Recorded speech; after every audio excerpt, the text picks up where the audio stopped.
Hey everybody, we just wanted to give you guys a tour of the barn and the chicken run and coop today, because we've done a lot since we moved in here.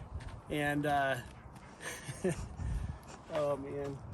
Anyway, so when we bought this house, the previous owner, I don't know how else to say it, he half-assed everything. He really did. And he didn't have any of his own animals. He was letting somebody board their horse here, and so he really didn't do anything to update the barn, and he lived here over 20 years. And so I mean, if you get up close, this is temporary for now, but we sanded everything down that we could, and then we ended up painting.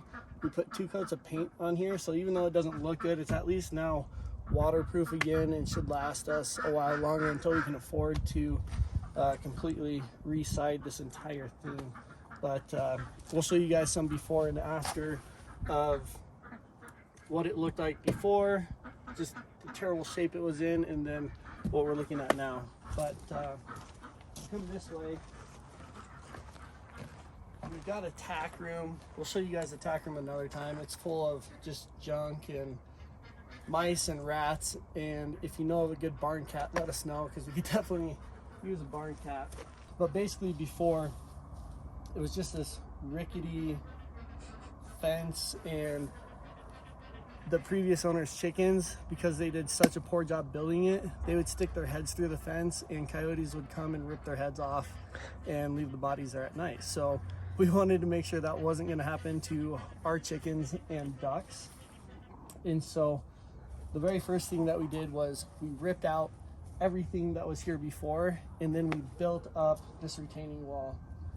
So I think we brought in like 7 or 8 or 9 tons of this crushed granite that goes inside the block. Have some leftover block, but you can see, and what you don't see with retaining walls is you have to bury a full block to set that foundation for a retaining wall. And so there's actually an entire row of block that's buried underneath the rest of this wall, and then we just stepped it up as we built into the rest of the hill. And then, because we thought we were gonna have the ducks and chickens sharing a coop, we built this tiny little pond. And then Lindsay decided, hey, that's not big enough for all my ducks, so let's just keep them on the other side of the barn and build them a 4,000 gallon pond. So there we are with the pond. But let's go look inside the barn, or the chicken coop.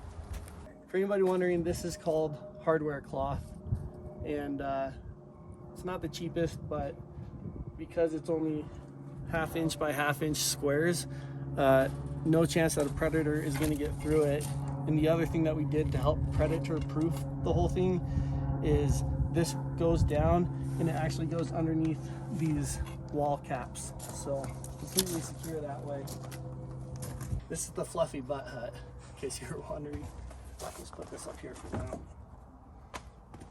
now. So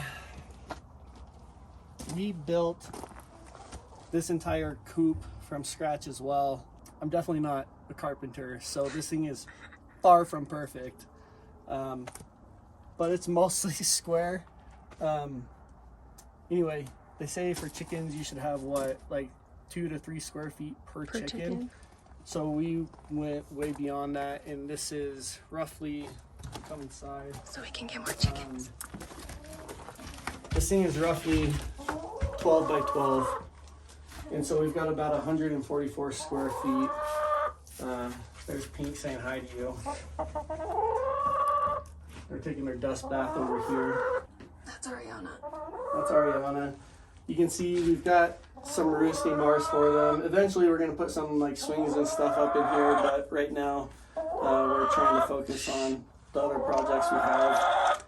The door here, in a perfect world, if it worked perfect, it opens and closes on its own in the morning and at night for the chickens, but we got to get that figured out. Lindsay did the nesting boxes by herself.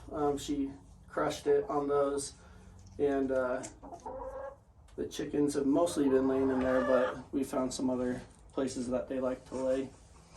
The one other thing that we did, just to make this thing easier to clean out, is we put down just a laminate roll-out floor.